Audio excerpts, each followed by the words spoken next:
What's up, running fans, throwing fans, jumping fans, all around athletics fans? Welcome to Talking in Ovals. I'm Alex Cuesta. How's everybody doing out there? Always here with my amazing co-host, the man everyone comes to hear, Dave Hyatt. What's up, Coach? How are you? Not much. Just watching this Rutgers game, hoping that they can beat the number one team in the country again this year. But yeah, it's going to be tough. Shall say. Yeah, as we're watching this, we're recording at, we're starting here at 8:45-ish. They are holding on to a 2-point lead, so we shall see if the Scarlet Knights can continue to do their thing. So before we get into all the fun stuff, like, share, follow, subscribe, rate 5 stars, Spotify and iTunes. Spread this word of mouth, which I think has been like our biggest ally right now, is we're getting every single coach in New Jersey right now to come on. Every high school coach, it seems like, and I'm cool with it. Start off with the best state in the union and then spread out. So that's how we got to do it here. But again, we're recording on Monday, January 2nd, 2023.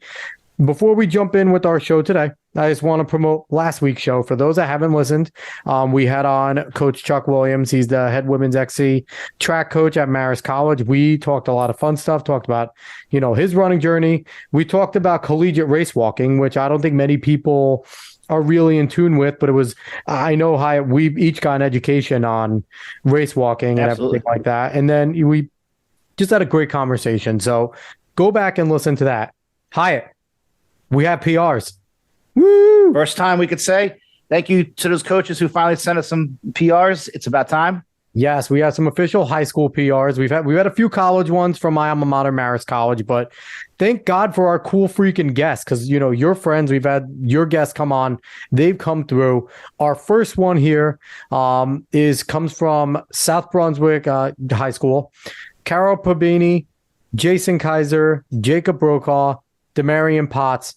They ran a 31.89 shuttle hurdle over at the Leon Bailey Relays at the Jersey City Armory. This was on the 16th of December. At the time, that was number one ranked in New Jersey. Now, may have been unseeded, but at the time, they were the best. So congrats to you, gentlemen, and awesome job there. Dave, we have more.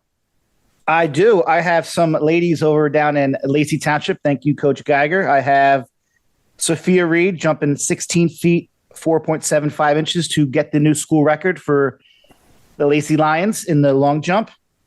Avery Johnson, 65.62 in the 400, and Natalie McGovern, 67.89 in the 4. Great job, girls. Yep, that was over at the Ocean Breeze Holiday Festival. Congrats to all the PRs that we just sent out, and we will be hounding our next guest, definitely, to start sending them in for us as well. We're pumped to have our next guest on. He is someone that ran at his alma mater, ran at the school that he's currently coaching at right now, from 93 to 97, walked on the Rutgers, ran over there for 5 years, was named the team captain, which, if you've ever competed in collegiate athletics, to go from walk on a team captain, you have to do something right. And then he went to go teach and started coaching in 04 over at the school that he ran at and went to, Westfield High School. He's been coaching there since 04 and a volunteer assistant, took over for head coaching in 2004, if I'm correct, or in 2011. I don't know. I might have mixed that up, but he is Coach Chris Tafelski. What's going on, Coach? What's up, guys? Thanks for having me on. Yeah. There was a lot to go through there, but I tried. So how's everything going with you? It's, you are full swing out of XC, full swing now into indoor. What has that been like? What, maybe I didn't put this on, but give us a little quick insight. What's the transition like from XC to indoor real quick? Yeah. We went to the Nike regional meet. So that's the Saturday after Thanksgiving. And then, officially the winter track season starts the Monday before Thanksgiving. We've never started that day. We always come back the Monday after Thanksgiving, start clean after the holiday. But those kids who go all the way to the regional meet, we took 7 guys in the varsity race and another 14 in the open race. Wow. So we gave those kids another almost 2 weeks to themselves after that. And so they came on a little bit later. We just had our first meet. We went to the NJCTC relays on Friday night at Ocean Breeze. And we took sprinters, jumpers, and are distance guys who didn't go to the regional meet. So, we have a big cross country squad. So, we take our top 20 guys to the regional meet, bring them along a little bit more slowly, and we can still fill out some pretty good stuff at a meet like that. So those guys who went to the regional meet, some of them are going to open up this Wednesday. We have our county relays. Okay. And some guys, the guys who ran in like the varsity meet at the regionals, they're gonna open up at Ocean Breeze on Saturday. So off the top of your head, I'm going to put you on the spot. Any PRs you could think of that you could throw out there for any of your athletes? Yeah, throw them out. Let's give them a shout out. One of the goals of this show is to, I don't care if you're the fastest runner on your team, the slowest runner on your team, you get a PR. Talking to Nobles wants to let people know about it. Yeah, so I'll give a shout out to a couple of my sophomores. Because we had a sophomore school record in the 200. My boy Luke Gurney ran 23:58, and sophomore school record in the long jump. Charlie Vanasek 17:10 and 3/4, and Jack Hill, a distance runner for us, ran 2:17.7 to lead off a 4x8. I think his best from last spring was probably about that, but it's an indoor best by about 6 seconds. Nice. Nice. Yeah. So, I always tell my guys, in the winter, you gotta be patient with the PRs. Everybody wants to crush their outdoor PRs, right out of the gate in the winter. And, my whole thing with them is, if you can beat your outdoor PR in the indoor season at some point, then you're off to the races in the spring. Yeah. They don't like to hear that. I try to temper the expectations a little bit. It's definitely easier now than when we were in school because you have such better places to actually run. You're not running at Princeton without spikes or Red Bank or Fairleigh Dickinson. There's actually places that have bank tracks, but still, it's twice the amount of laps. So anytime that you can run that, it's good. I've heard you talk about Red Bank. I remember you talking about it when we were in college. I heard you talk about it on a couple of your earlier shows. I hate that place. I think, and I've never been to Red Bank, and we can fight about this forever. Union County might have you beat with the Dunn Center. Because back in the day in Union County, we ran on the gym floor in Elizabeth 3 laps to a 400 on the gym floor. And the rumor has it that Tim Styler broke 10 minutes in there for 32, which might be the greatest athletic feat. Was it square? The question is, was it square? Because Red Bank was basically a square. Yes, it was. Okay. It was rounded corners, but basically a rectangle. That might have it beat then. That might have it beat. Red Bank was at least, what was Red Bank, like 310 or something like that? It was 160 meters, so it was 10 laps for the mile. 160, yeah. 100, yeah. So yeah, you might have it beat there. So I've heard bad things about the Dunn Center too. Dude, I remember arguing about this with you on runs 25 years ago. The point is that kids don't realize how lucky they have it now with where they're able to compete. Bank tracks, like I never saw a bank track in the high school. Anyway. Yeah, so I hope the athletes that are listening, I hope the athletes you mentioned are listening so they can get a nice shout out. But let's jump in. Let's start talking about you, Coach. Because one of the things that we do like to do, and I'm going to use it again, I think I'm going to overuse this, but the spark, right? Where was your spark as a youngin', as a child, as a kid, that you found yourself sitting there running and going, I could do this for a real long time. I think this is my sport. Where did you kind of get that? Talk to me about like where the running journey started with you and all that. So it started with this just kind of whim. Like I remember 8th grade, we had like study hall, and Coach Martin, who taught in the middle school that I went to, walked in, and I had him in class that year, and he kind of threw it out there as a suggestion to me, and I never really took it seriously at all. And then a couple of my friends were like, "Hey, I think I might do this." And I'm like, "I don't know what this is." Like, but then he walked into our study hall and he's like, "Hey, I'm just looking for people who are interested in cross country. What do you guys think?" And a couple guys around me were like, "Yeah, what do you think?"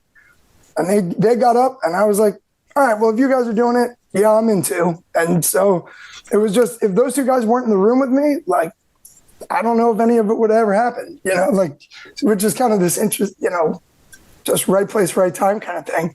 But I was hooked pretty much immediately, because I think the way that he would talk to us about, like, this is how it works, and it's going to be really difficult at the beginning until you can get to the point where you can enjoy it and just be willing to suffer through that rough early stretch. And then, once that started to work, kids are amazed how much better they can get in like 4 weeks of consistent running. Yeah. It's amazing how much. And so, as soon as I saw that it was working, I was like, wow, this is pretty awesome. And, the guys that were on the team with me, I believe there were 8 of us on like our freshman team in fall of 93 or whatever. And, the team was like maybe 35 guys.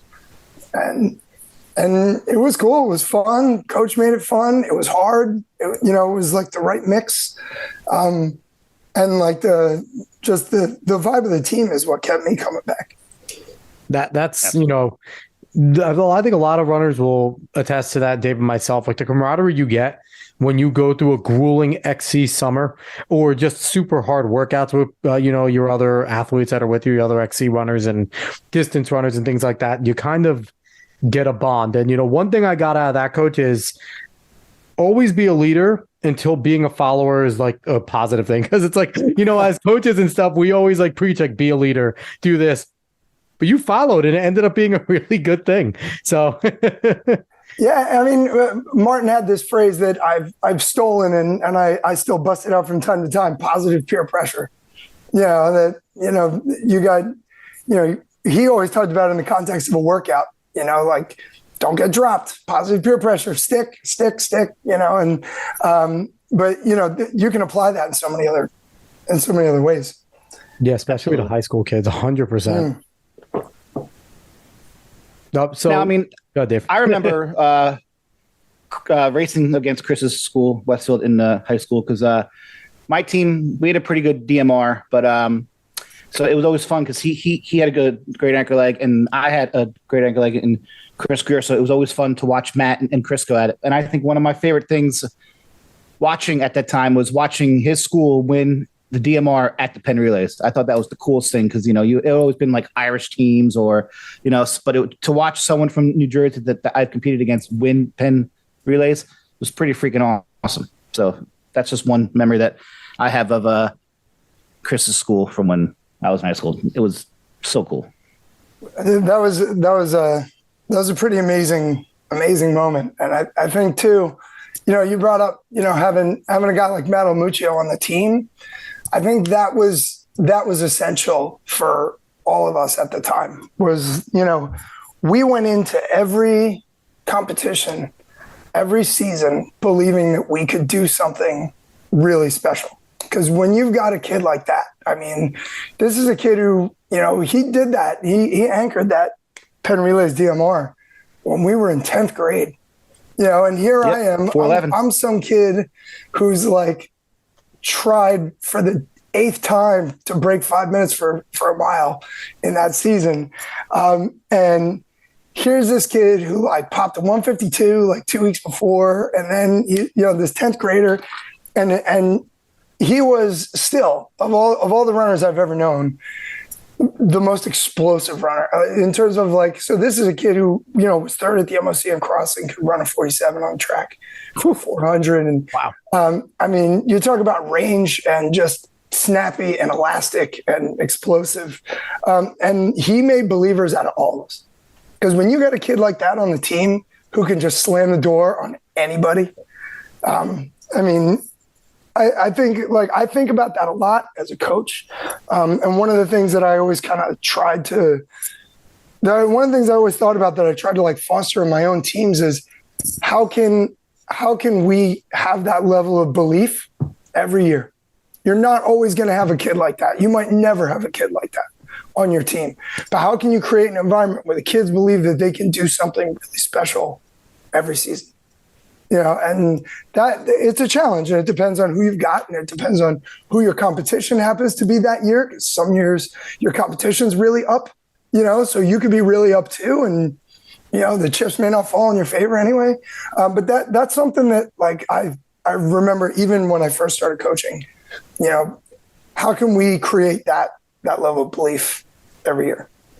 So walk down memory lane a little bit. Go back to, you start in high school, you start as a freshman, and then kind of, take us through what are some memories that you have from, running freshman, sophomore, junior year, the decision to even walk on at Rutgers, because that's tough. That's, at the time they're a Big East school. They're still a Division I good school. Mm-hmm. Lots of really good runners on that team. So like, talk a little bit about high school. Obviously, you had great experience with having a extremely talented individual on the team, which that's sometimes the fun of running track and being on a team, right? Is seeing some amazing stuff, even when it's not your team. I remember I went to Marist College, and the first time I went and saw somebody break 4 minutes in person, it was like, whoa.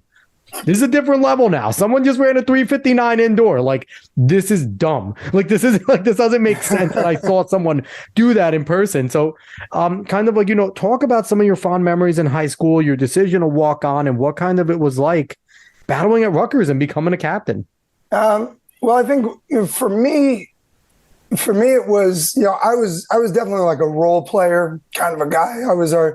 We won Group 4 cross country my junior year, my senior year, and I think I was the sixth man when I was a junior, and I was in our top 5 when I was a senior.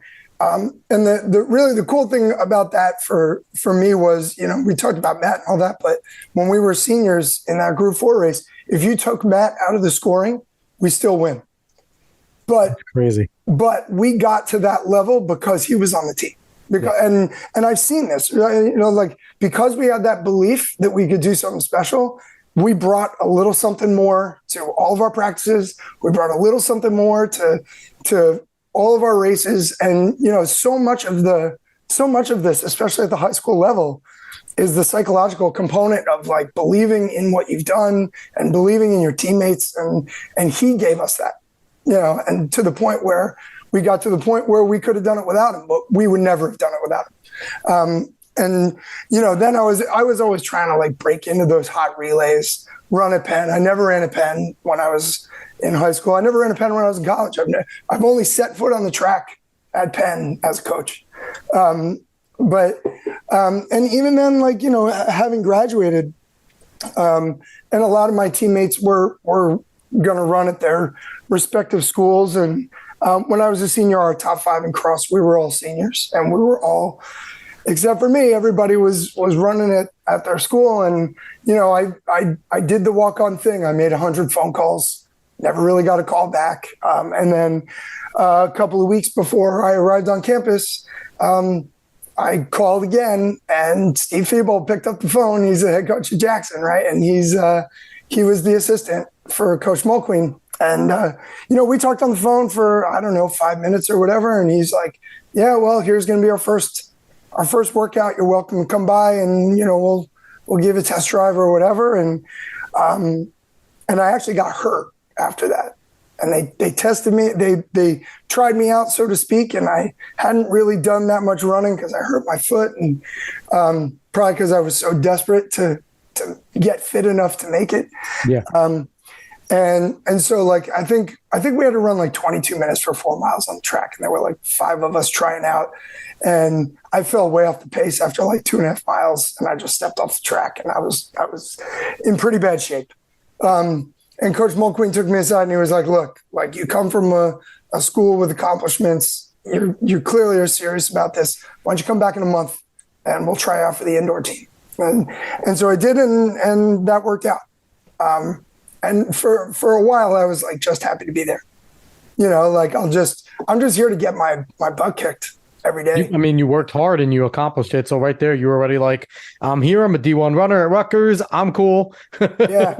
Yeah. And then it was like, I knew I was just gonna get rocked every day and be really sore every day for a long time. and that's the way it was for a long time. And then, it just started to click. And, one of the things when I reflect on my own time, I graduated high school and I was still 17. I walked onto to college campus and I was still 17. I'm a September birthday. So, Yeah. I think about that a lot because I improved a lot in the next 2 years. And again, I think I improved a lot because, I was still very close friends with Matt, and he was at the University of Colorado, and we were talking about the kind of training that they did, which was bananas.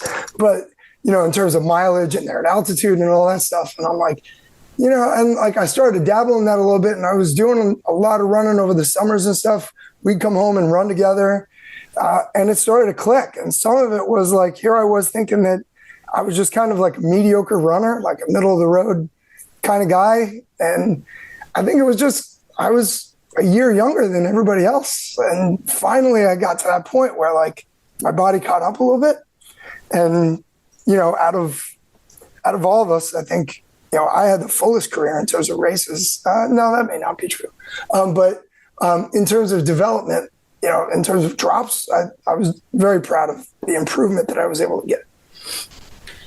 I was always super impressed with Chris because I was obviously at Rutgers at the same time. And there were a lot of us like myself or Coach Rivera that we had on from South Windsor who we just stopped running. And like, it just wasn't working out, like we did a little, probably dabbled too much in the college scene atmosphere, but I always gave Chris credit because he always stuck with it, and just his drive and his determination. You knew that he was going to be successful at whatever he was going to do after college because he just had this incredible drive, and he stuck with it for the whole time.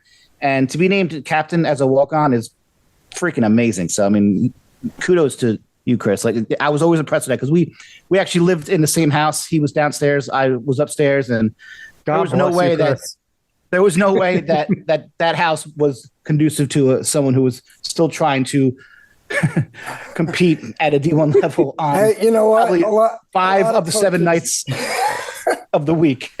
A lot of coaching is learning what not to do, and I think you have a lot of first-hand experience with what not to do. Yeah. You learn from your own mistakes, and then you help your athletes not make them. Yep. So, Chris, I believe we were in the house together during the 2000 Subway Series. That was pretty epic, I think. That was bananas. Mets fans, Yankee fan. That was a great time to be up at Rutgers because it's by New York, and half the bar was Mets, half the bar was Yankees. It was insane. The right team won, so that's all that matters. But anyway, so Chris, how do you bring now? You're coaching. You've been the head coach over there since 2011. Started coaching from an assistant volunteer at 2004. So you've been doing this for better almost 20 years, almost 2 decades coaching overall. How do you translate your hard work, what you went through, and kind of, it couldn't have been easy mentally, right? You sound like you're a mentally tough person. And I think it takes a lot to be mentally tough to be able to do what you did, basically stick with running, even though, you had an amazing athlete on your team, but you were never a part of those huge moments. You were on the outside looking in. And then going into collegiate, dealing with some heartbreak, being injured, not being able to get on the first time. But how do you bring your mental toughness, your fortitude, and then your story of accomplishment? Because obviously you became an accomplished runner at Rutgers. How do you translate that to your athletes? You connect more with some of the kids who you can obviously see struggling in the pack and kind of pull them aside and be like, hey, I understand where you were, type of deal. Yeah, 100%. I think, it's gotten harder as the team has gotten bigger. We had 80 guys out for cross. Incredible. We have 140 out for indoor right now. That's just boys. So I'm a little scared about what kind of numbers we're going to see in the spring. Do you have 17 assistant coaches? Actually, in the winter, it's tough. In the winter, between the guys and the girls, we got 4 coaches for wow. It's really difficult. Hey, seniors, help a coach out. Yeah. And actually, that is actually an essential part of how our program functions, is we put a lot of responsibility on our seniors. And so, we have a pretty strict code on our team to live by. And as long as kids live by that code, it doesn't matter what their performance level is, they're welcome to stay. And in the indoor season, it's even harder because we can't guarantee that everyone will compete. There just aren't facilities and meets available for everybody to get into the action. So we can't promise that, but we can promise that we're going to give you training, we're going to give you a team, and you're going to develop if you buy in, and kids buy in. But, getting back to your question about, like, I will never cut a kid based on performance, because I'm a late bloomer myself. I was young for my grade, and I could have very easily been cut as a high school athlete in virtually any other sport, given how much smaller I was than everybody else. And it took me a while for my body to catch up and for my abilities to show through. And the hard thing about it too is I think back on it, and it's, how much of my own like athletic identity did I create around the fact that I just wasn't as big or strong or fast as a lot of other kids. And it was true, but it wasn't really true. It was only temporarily true, just because, like, I think it was a combination of the fact that I was younger than everybody else, and I was also like a later kid to develop physically. Right. So to say, I really hate using the word talent with kids. I think that becomes very self-fulfilling one way or the other, whatever you believe about yourself. So with a lot of these young kids, like we have a sophomore group right now, they're like young. When they were freshmen, they were young. The seniors always talk, man, these freshmen are small, but these kids were small.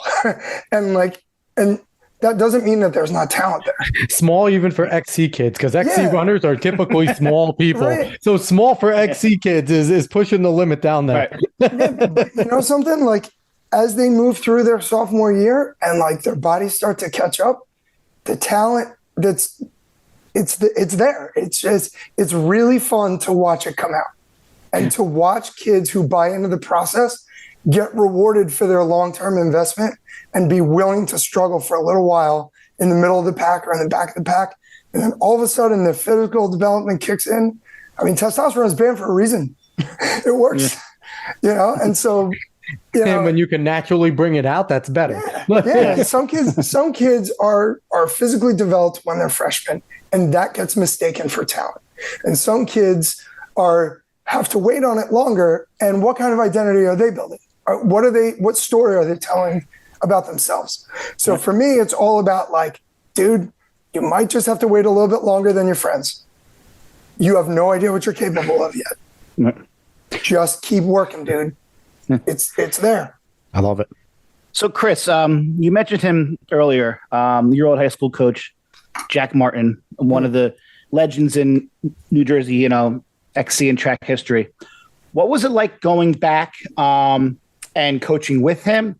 And then what was it like when he kind of said, all right, it's time for maybe me to pass the reins on to one of my old athletes? I mean, there has to be, when you coach somewhere that long, I know with my old coach, he wasn't just going to let anyone else coach his team. Like, there had to be some sort of trust and belief that he had in you to keep that great tradition of Westfield going. So what was that whole experience like?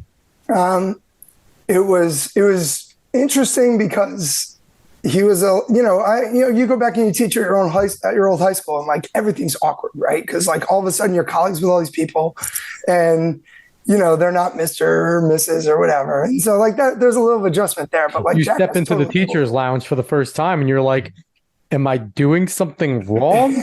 That coffee's for me too? Yeah. Oh no, rookie, it's not. No, get them your coffee still. Now you can go in there and get it for me. Yeah, but Jack was great about it. I mean, I think it was an interesting transition for him too, because he worked alone for, I think, his entire time coaching in cross country. It was just him. And so a lot of it was, at the beginning, like I was like just coming out of school, and I was still in decent shape, and I was off and on like actively training, and so like I would go for runs with the kids and just try to like talk to them about running and help them work a little bit harder. And there really wasn't like a structure to the summers. There wasn't like a lot of structure in between like indoor and outdoor and stuff like that. So like I kind of I wanted to fill that role. Like I want to show you guys what you're capable of if you put in a legitimate summer of running. And at that time, The Westfield cross country team wasn't very good. I think we were like 19th in Group 4, 20th in Group 4. A couple times didn't make it out of section, and a lot of it was based on kids not running over the summer consistently, and we did. But it was very much like, and something I took from Jack was Jack put a lot of responsibility on the kids. You choose your level of investment, and you choose your path, and you choose your level of success. And so we knew what we wanted, and again, that goes back to having a guy like Matt on the team to inspire you to like, hey, if I do this, we can really be pretty special. And then, so like, I kind of took that on as my thing. Like, guys, like Cranford was like a top 5, top 10 team in the state in that time frame, like 2002 to 2006, 7. And they were asking me stuff like, do the Cranford kids recruit? I'm like, dude, come on. Like, you know what they do? They outwork you a lot. They train hard. Yeah, exactly. And like, that could be you, right? Like, there's nothing different between them and you.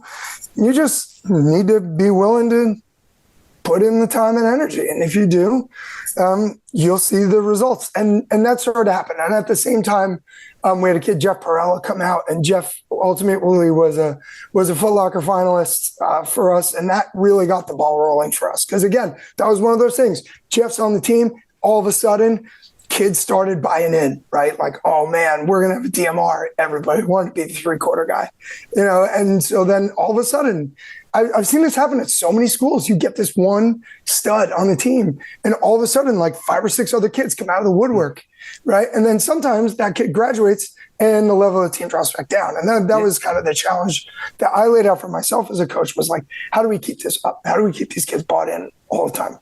Because you're not always going to have that blue chipper, but that really got the ball rolling for us.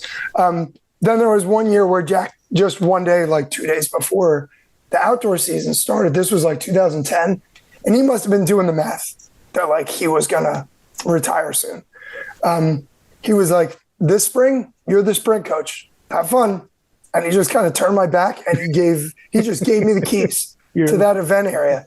As I think he knew, he's like, look, this guy's going to be a head coach pretty soon. Yeah. He needs to know what he's doing with more than just distance kids. And I actually really appreciate that he just kind of, I bounced questions off him, but he just gave me free rein. I made a lot of mistakes that season. But we all do it first. Yeah. Yeah. Mm-hmm. But then when you get to the end of that season, and we're sitting after the last meet, and he goes, Tafelski, I got one more year and I'm done. That was like the end of the spring in 2011. He's like, I got one. We got fall 2011, winter and spring, and then I'm done. And he had been retired from the classroom for like 5 or 6 years at that point. So he was actually on the top of his game because he was just coaching full time.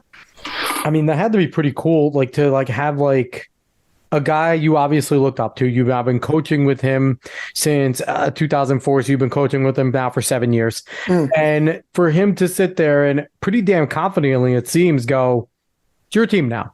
That had to be kind of like a little bit of a boost to you going into that. Like, this coach believes in me, so I'm obviously he wouldn't hand over the reins to someone he thinks is gonna destroy everything that he built. So, what was the pressure like? Did you feel any extra pressure at that point to be like, I want to take this program to new heights now? Like, I appreciate what coach has done for me and everything, but I want to crush everything that he ever, like, in the nicest way possible. I want to destroy everything he ever accomplished and, put Westfield stamp on New Jersey officially. Yeah, I mean, still trying, because those last couple of years in cross, 2009, 10, 11, we won Group 4 all 3 years. 2011, we got the wild card out to NXN. Haven't replicated any of those things yet. So we're still working on it. And was there pressure? Yeah, there was pressure. But it all came from me. None of it came from him. It was self-applied entirely. And that was tough, because it's, when there was like a gradual fade where, like, in my first couple of years when I was working with the team, it was like, all right, Martin, what do we have going on at practice today? And he'd tell me what the plan was. Like, okay, what do you need me to do to like make practice work? Am I going for a run with the distance kids? You want me to work with the sprinters today? Like, what do you need me to do? And then like over those years, as we got closer to like 2009, 10, 11, the programming was a lot more collaborative. And we were working together and talking things out for what we were going to do. And the training did evolve a lot over those years because the kids were committed more to the summer running. And as a result, they were able to handle more mileage because they were more consistent all year round. And the summer really is the foundation for a training year. Absolutely. It is. It is like if you don't do the summer, by the time the first day of school starts, man, just start thinking about winter because you don't have your sea legs, so to speak. You're quite literally getting your sea legs, and the people don't realize, high school runners, kids coming in, a base is ridiculously important. I know it's always thrown around, get a base. Man, it's, like Coach says, if you don't have a solid base going into day one of the school year, come back for indoor. Yeah, because you're going to struggle. You're going to hurt. You're going to be in pain when everybody else that does have a base is now able to sit there and run a high level workout week one. And you're like, like, it's not fun. It's not fun coming in with no base. I mean, I'm not a big mileage guy. I don't count miles. I rag on Strava at practice and the kids joke about it. They got me a little trophy at our banquet that said #1 Strava fan. Because that's a whole tangent that I don't know, maybe we can go down, but I'm not a big mileage guy, but I think that one of the basic truths about training over years, over career, is the more you do, the more you can do, the more you can safely handle without running the risk of getting injured. So if you're willing to invest that time, it's going to pay back. And it's not like a linear thing. It's an exponential thing. Like, so if you invest the time, especially early on, kids who run in the summer between their freshman and sophomore year, if they invest a summer there, I'm not worried about them for the other 2 summers of their career. Because if they do that, they're going to have an awesome sophomore year, and it's going to take care of itself. And then the other piece of that is that if you get injured and you have that background because you've been so consistent for so long, that's like your insurance policy. Like, okay, I missed 3 weeks, or I got a stress fracture and I missed 2.5 months or whatever. You're okay. The kid with no foundation is not okay. Hyatt, doesn't that sound like my career, Hyatt? Doesn't that sound like I was always injured in high school.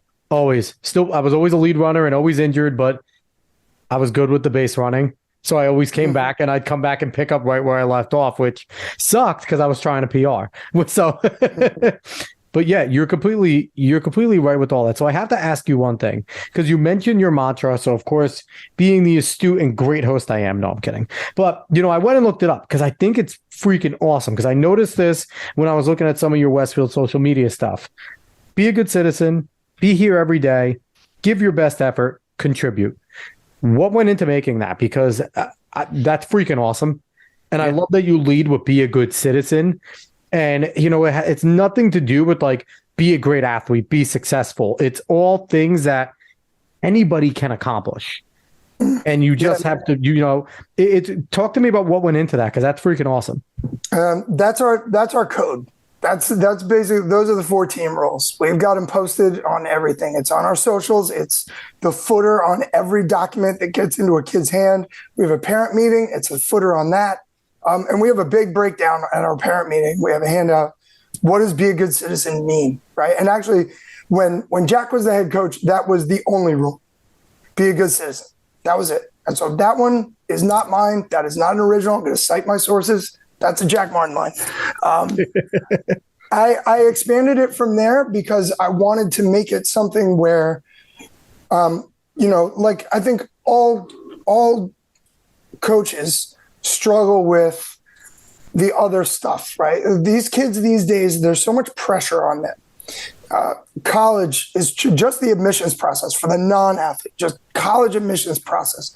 It's tremendous pressure. And there's so much BS that comes out of that pressure. Like, I got to do 1 million activities, right? And I joke with the kids, like, some admissions board is going to look at your application and be like, nah, this kid's not in. Oh, wait, hold on. Spanish club. All right, he's in. Right? Like, does that actually happen?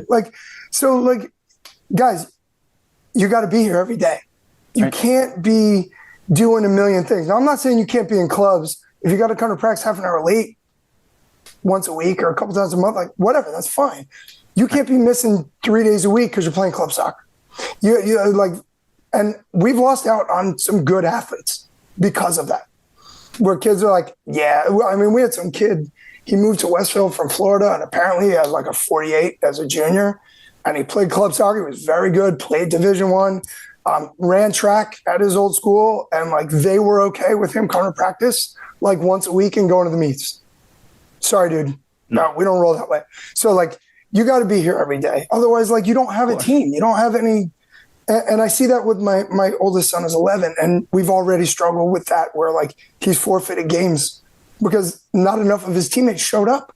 Crazy. And he's like, dude, it's raining, but who cares? I want to play. And like, yeah, you can't play it.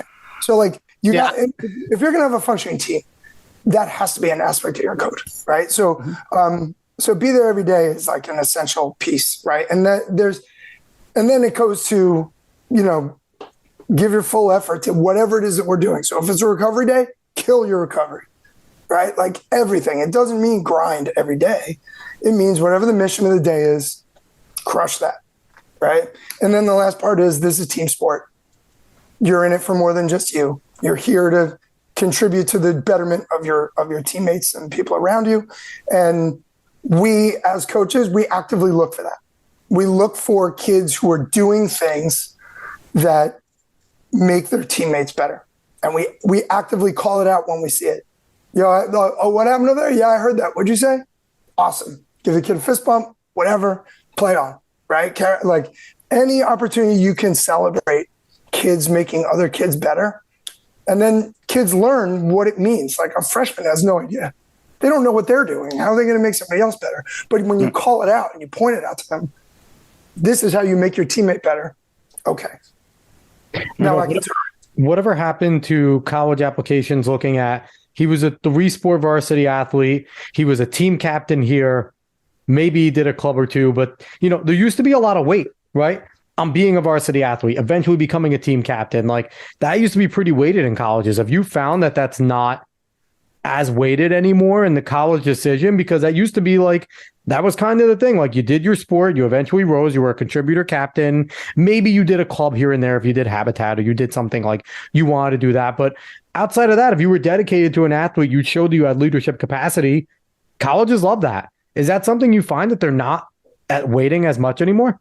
I can't really say that because you never really know why kids do or don't get accepted into a college. But I think a lot of it is rooted in insecurity. I think a lot of it is rooted in this irrational fear that I'm not going to get in anywhere. And it's like, guys, stop. Like, you're fine. Like, really, like that like saying that goes around on social media now, like, you are enough. Like, guys, you really are. Like, you're fine. But like the process is so, and I think, Westfield is my only experience and it's like an affluent town. And so some of it may be just like this high octane competition between the kids, but like, guys, calm down. Like you're going to be fine. Like, but they don't believe that, and I have a hard time understanding where that comes from. But I do know that like making people feel insecure is a very profitable thing. And you can turn around and sell them the remedy, and so I think a lot of it is, a lot of high school kids, they're constantly getting the message from one another, from parents, from other media and stuff that like your SAT score is not high enough, your grades aren't high enough, you're not this enough, you're not that enough. And like, guys, it's fine. Like we can get into a whole like philosophical talk about what's going on with kids right now, but that wouldn't be conducive to a track podcast. Maybe no. Podcast we can chat about that. So you've been doing this for a while. You took over from, a legend. And again, you went from being athlete to coach basically right away. What have you found have been the challenges and adaptations that you have had to do since, coming in as a coach, basically being one of the athlete coaches, because I think we all went back when we first coached. We all ran with the team, and it was cool. The college kid fresh out of college is running with us. The lead kids wanted to compete with you, blah, blah, blah. And then the transition occurs. And it occurs basically because you can't do high school workouts anymore, but it occurs. And you then become, a coach. And now you have to start really creating that, I'm a grown man. You're still a kid boundary. I'm not a kid anymore with you. But then the adaptations start to happen with coaching style and things you see around. So what have been your biggest challenges and adaptations throughout the years as a coach? And currently, I know you might want to go on a tangent and a rant about this one, but currently, what's your biggest challenge too?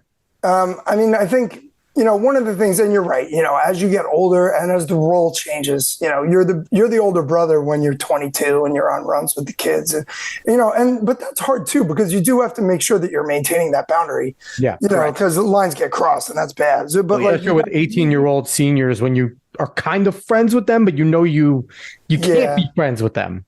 So, but then one thing that always happened when I was going on runs with the kids was I was seeing the same 10 kids, but then what about the rest of the team?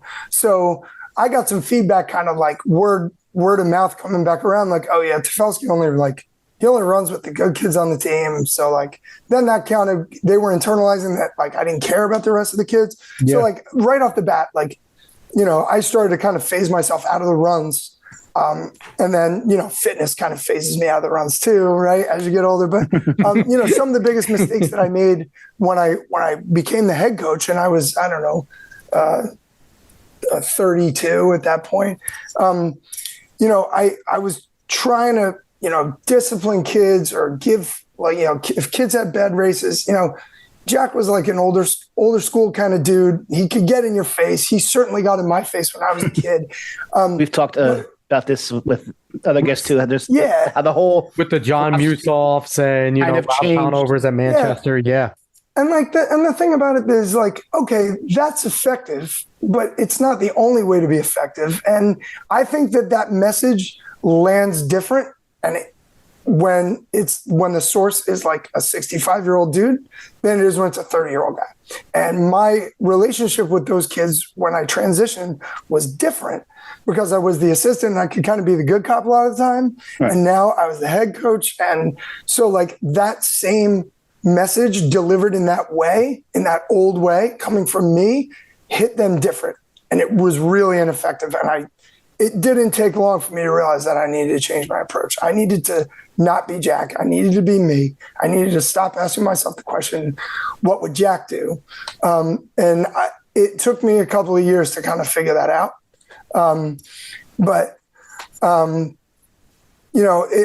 Some of it is, I think every generation of adults, as they get older, they complain about the younger generation that comes in.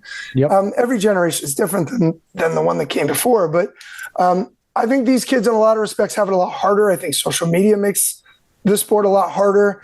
I think having media saturation, it makes the sport a lot harder. I mean, back in our day, Lambert would write in the Star Ledger, and that was our paper that we get. You had to work hard to find track anything.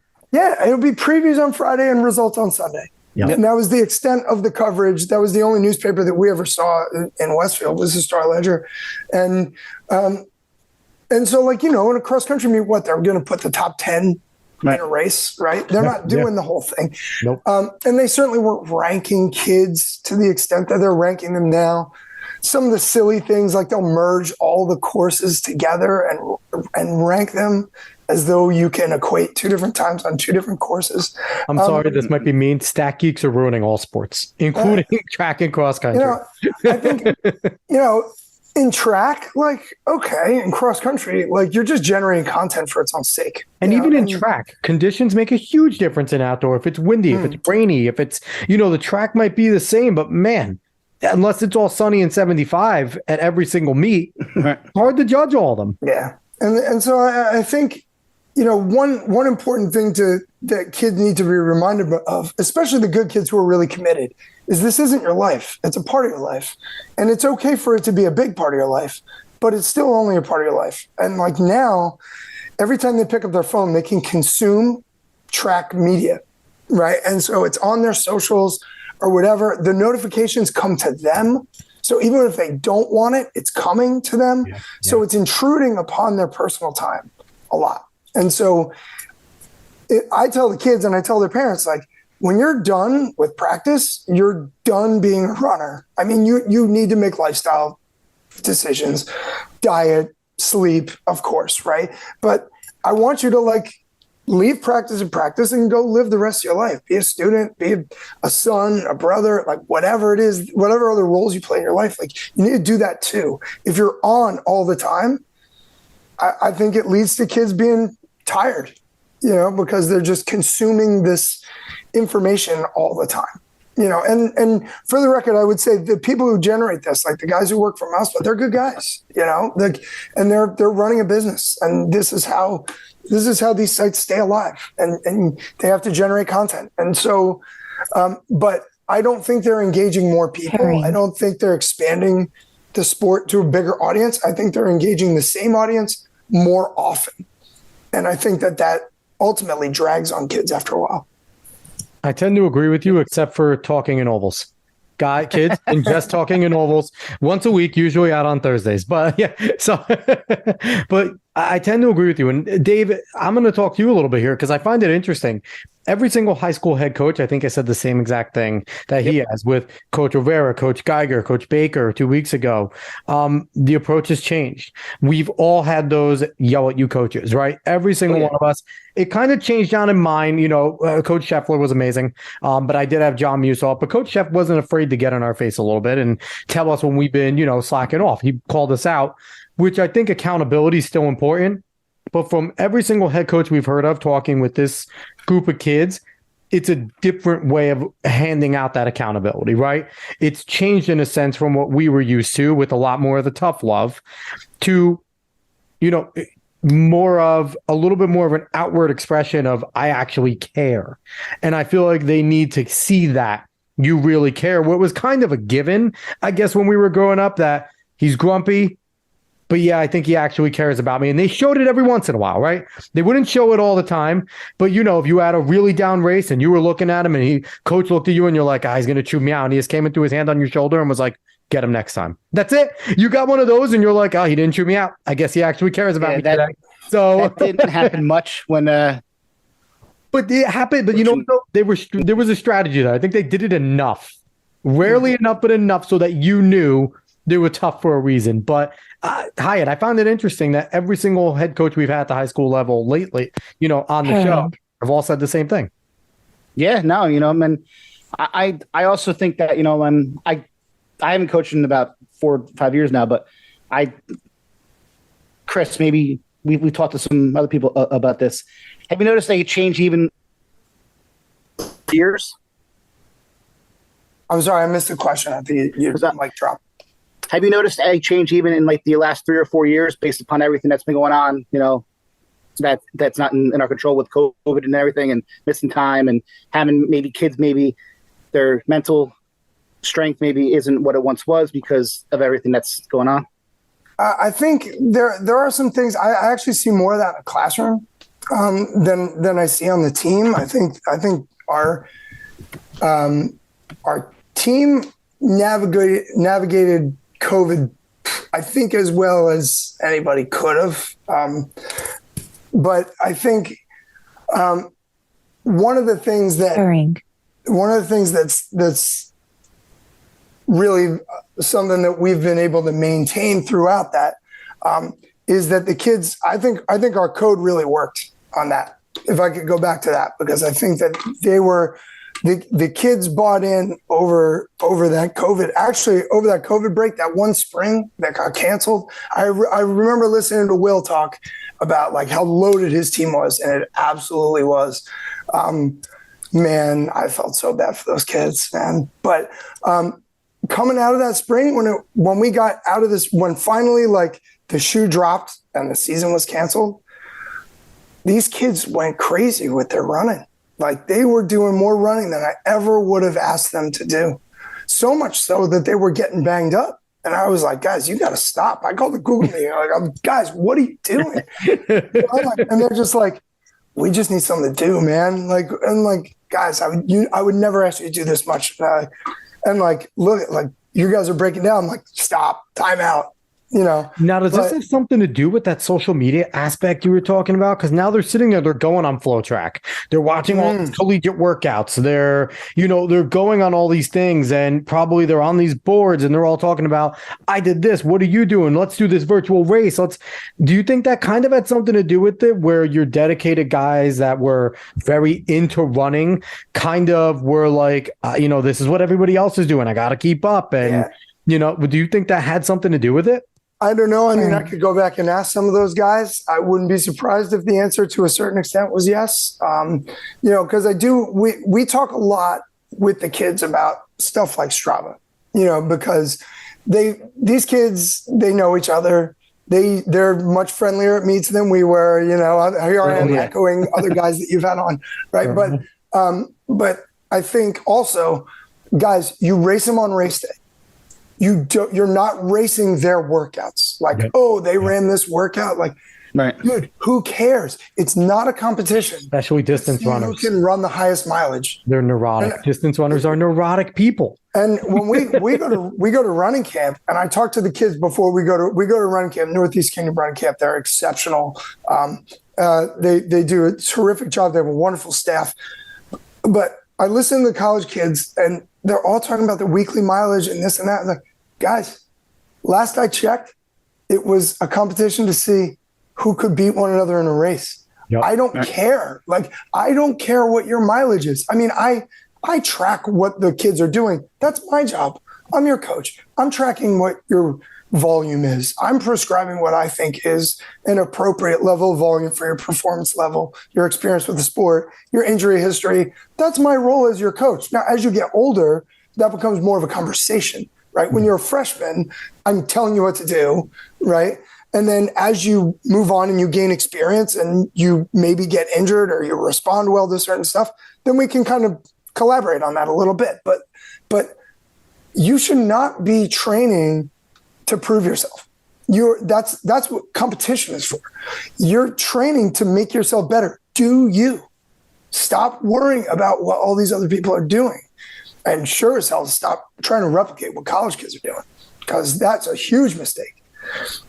Have you seen that, kids have gotten away from that self-battle with running? Because I remember when I first entered in as a freshman, one of the beauties of running that I found was, yes, you're competing with those on the track, but you're always competing internally. Your goal is to beat yourself.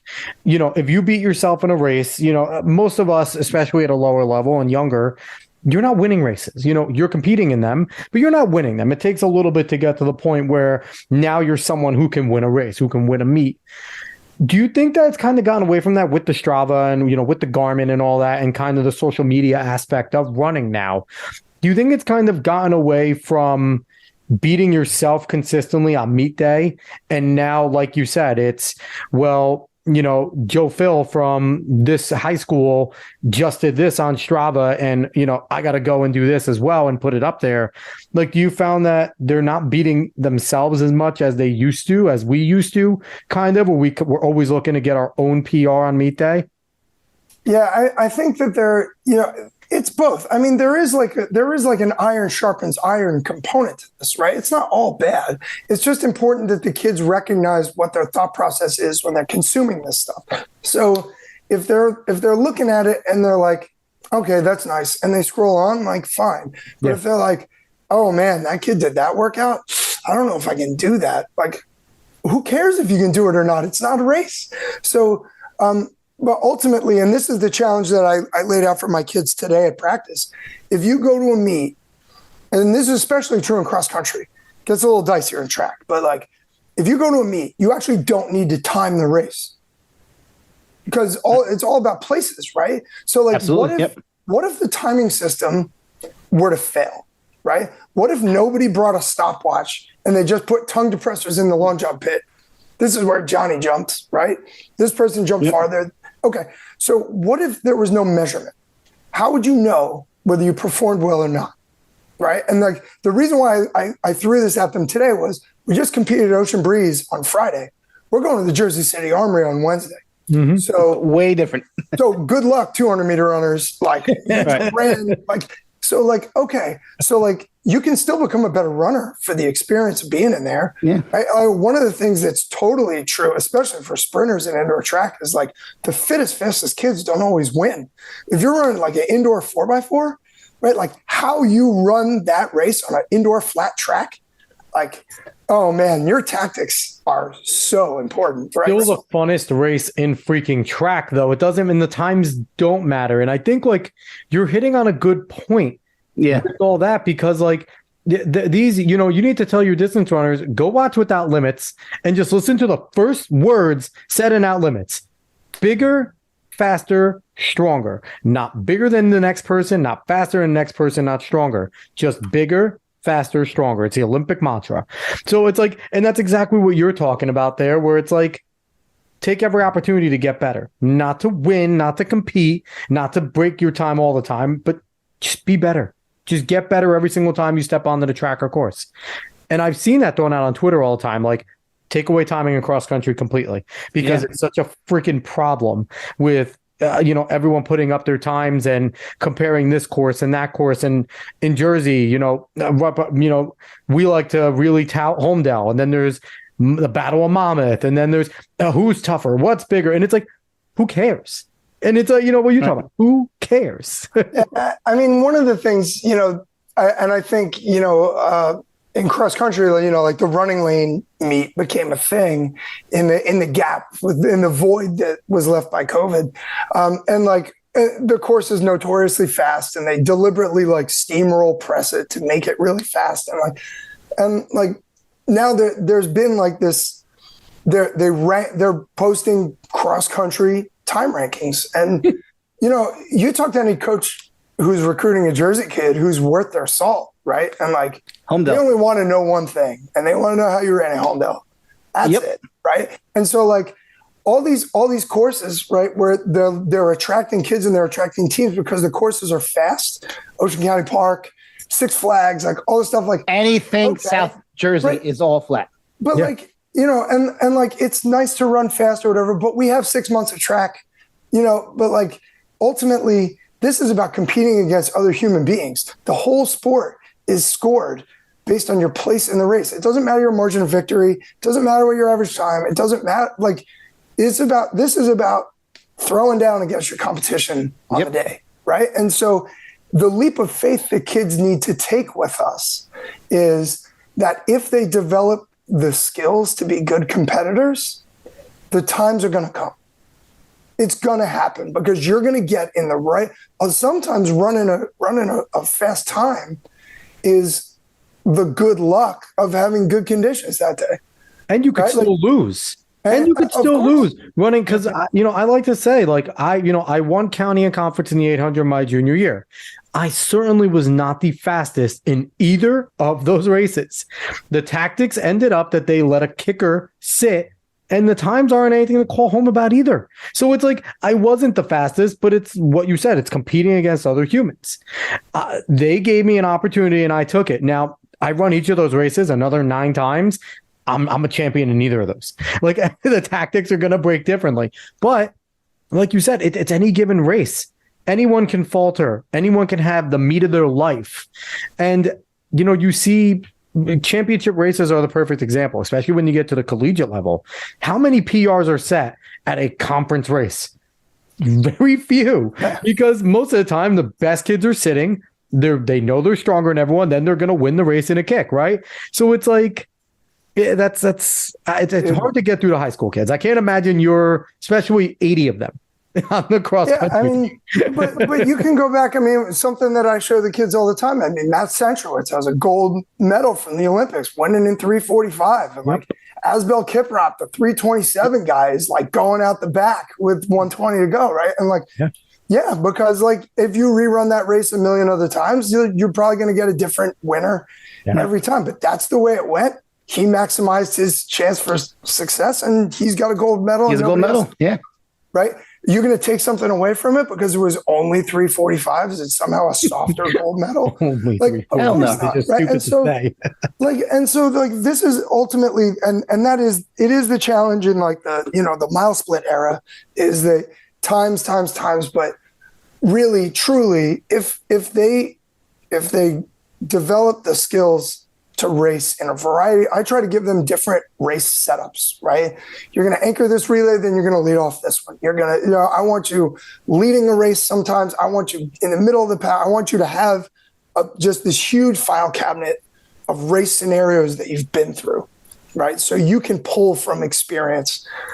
So by the time you get to be like a junior or senior and you've been through enough races, right? Like, okay, like whatever the world throws at you that day, you've been there before in some form, right? And so like, all the training and the physical preparation in the world, right? You can become the fittest person on the line, but that ultimately, when you get to like a championship level, there's a lot of people who can win. The differences in fitness among those people are very, very small.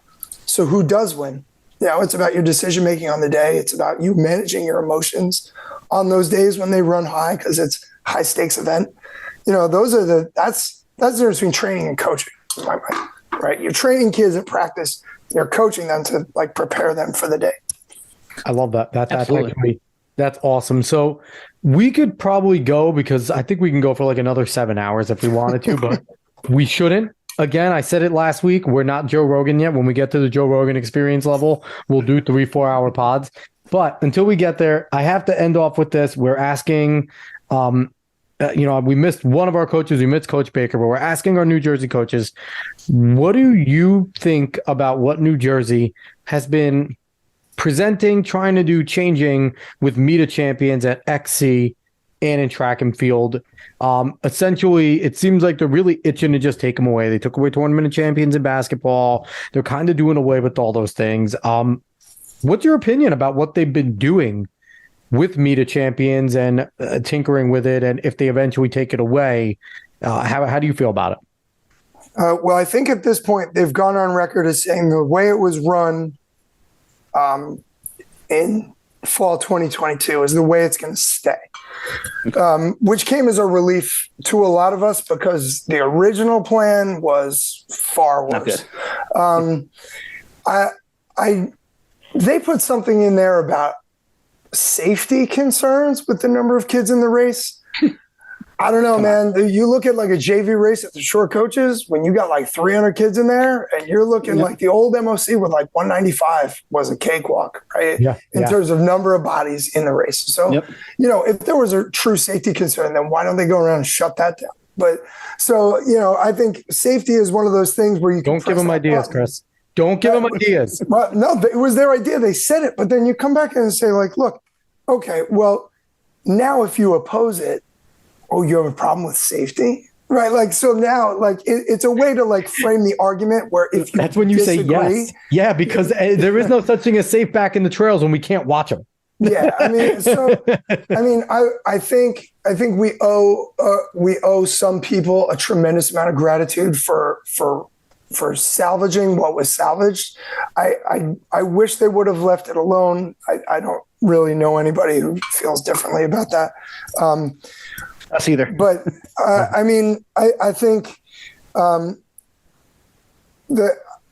this is a sport. Like, I wish that I feel like one of their missions is to treat all the sports equally. And if we can't do a TOC in every sport, then we're not going to do it in any sport. I wish they would approach their role as a governing body differently.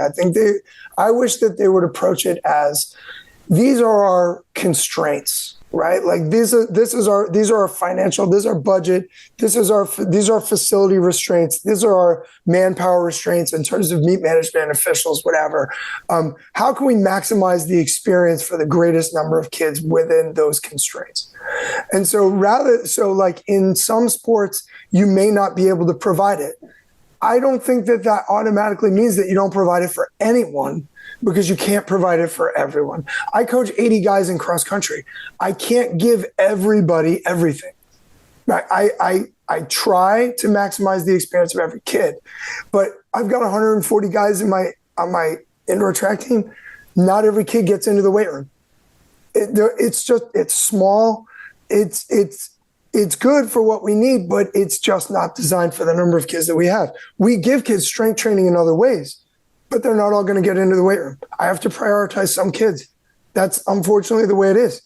But just because I can't get everyone into the weight room doesn't mean no one goes in, right? So I wish they would start from the opposite side and say, like, okay, how do we maximize the experience for every kid in every sport? And go from there. So in that way, you know, was it better with more teams? Yeah. As a Group 4 coach, does it change much for me? No, I don't really think it does. Right. It's definitely more the smaller schools. It does. So we're definitely affected more. Yeah. And, you know, and there used to be a big differentiation between contact and non-contact sports, right? And I feel like that should be a good way of kind of looking at this, because XC, you know, us three here knowing XC is completely and totally a contact sport, right? But it is considered a quote unquote non-contact sport. So it should be treated differently. You know, I don't understand taking away any of the Tournament of Champions. I think it's all stupid. I think it was a pretty good achievement to have anyone be named the Tournament of Champion. You know, you're obviously the best of the best in the state of New Jersey. I think the whole safety concerns is gobbledygook, but that's neither here nor there with that. But I think they should be treating all these things different. You know, it's a different type of strain on your body, XC, swimming, track and field, as it is for football, basketball, soccer. All, you know, there's certainly different aspects that go into it. So I feel like that would be another good approach for them to start. But yeah, uniformly, we're all against anything. Don't change the mock. Like, don't change Meet of Champions. It's a legendary meet. You know, you go anywhere, you go on a different team, and, you know, Jersey kids are on whatever team around the country. It's always cool because not every state has what the Meet of Champs is. They don't always have that. There is one state champion. That is it. There's like, I won this group, I won that, or I won my section. Like, no. We have a legitimate state champion. It's rare. You don't see it all the time. So, and it's the envy of a lot of other states. And I think it's awesome. I think that's the perspective that we who have been a part of the sport for a long time, we have that. It's a pride. And I don't think it's reasonable to expect that they who make these decision makers that make these decisions have the same, you know, longevity in the sport that we do. I wish that they would listen to the people who do more than they do. You know, one of the things that they mentioned was that a lot of the TOCs were really, really lopsided competitions, right? Like a non-public B would play against a Group 3 championship in basketball and get routed. And here you are, a state championship, and your last game of the season, you're getting your doors blown off. Our girls basketball team won Group 4 last year. And they played in the last girls basketball TOC, and they were eliminated first round, and it was a pretty lopsided game. I had a couple of those girls in class, and I asked them, I'm like, well, you know, if this were a year from now, you wouldn't play that TOC. You would have ended your career in that game, you know, where you won in Group 4. Would you still want to play that game knowing what you know now? They said, absolutely. They said, I would want to play in that TOC, even if it means we lose by 25. I would still want to play in that game, because these kids, if they're a championship team, they're gamers, and they want to see what they can do against other good teams. So I don't buy the argument that it's too lopsided, so why play? Yeah. Right. Like I think that flies in the face of everything that coaches teach kids about competition. Exactly. Yeah. Cinderella stories exist, man. That's why we love the NCAA tournament. I tell my kids that all the time. Performances on miles split are garbage. We love the NCAA tournament, right? Because we know that something that's not supposed to happen is gonna happen. Yeah, 100%. So I love it. We're really building an archive here, Dave and I, of coaches, former athletes that have competed. Meet a conference champion, Ian Hahn had a good opinion about. So many people have that opinion, and anyone that's coached in Jersey that has gone to meet a champs, just man, the special things that go on at that meet too. You can't equate it. Like some of the amazing races, and that is a meet. Unlike some other championship meets, that is a meet where you see PRs, you see state records, you see really special things. Kids that are going to go compete, major SEC, major out in West. Like you see stars in the making, and it would be terrible for us to be robbed. I love that we're building this archive. Dave, do you have anything else before we jump out of here? No, listen, like a couple other guests that we've had on. I've known Chris, 20-something years. We were college roommates. Great guy. It's always great to see, everybody who used to live, on Gilden Street, who's now doing their thing, coaching in all these different high schools. And it was just a joy to have you on. And I'm just proud of you, and just keep on going, buddy. Thanks, Dave. And keep doing what you're doing, guys. This is great for the sport.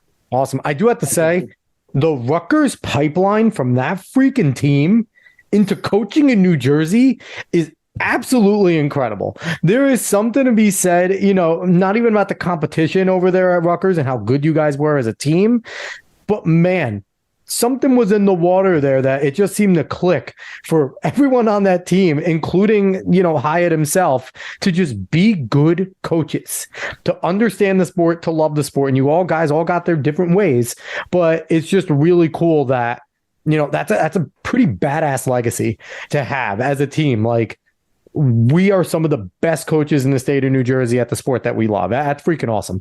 Not many teams can say that. There are many teams that can say that. So you guys have a really cool thing going there. And I appreciate you coming on. I hope that people feel like we have a freaking cool thing going here, because we're doing our thing here. We will be back next week as always, Coach. Thank you so much for coming on. We appreciate it. Like, share, follow, subscribe, rate us 5 stars, spread us word of mouth. We'll be back next week. Everyone, so long.